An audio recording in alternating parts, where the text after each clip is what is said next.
നമ്മളെ ലൈഫിൽ നമ്മൾ പണം അത്യാവശ്യമല്ല എന്നൊരു ചിന്തക്കാരനായി, എങ്ങനെയൊക്കെ ജീവിച്ചാൽ മതി എന്ന ചിന്തയായി, അല്ലെങ്കിൽ തന്നെ ലൈഫ് സെറ്റ് ചെയ്യാൻ വേണ്ടിയിട്ടുള്ള ഒരു ടാർഗറ്റ് എത്തിക്കാൻ പലർക്കും കഴിയാതെയായി.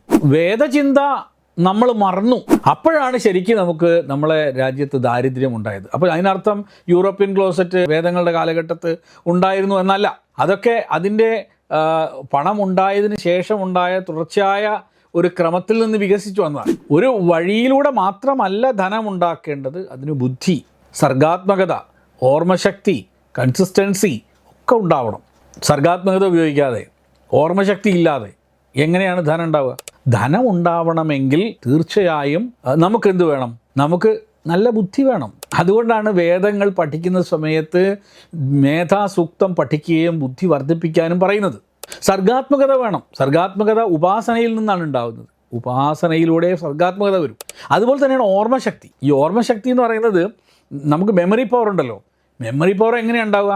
മെമ്മറി പവർ ഉണ്ടാകുന്നതിന് നമ്മൾ ധ്യാനം ചെയ്യുമ്പോഴാണ്. നമ്മൾ ധ്യാനം എന്നതിലൊക്കെ നമ്മൾ കാണേണ്ട ഒരു വാക്ക് ബുദ്ധിയുമായി ബന്ധപ്പെട്ടതാണ്.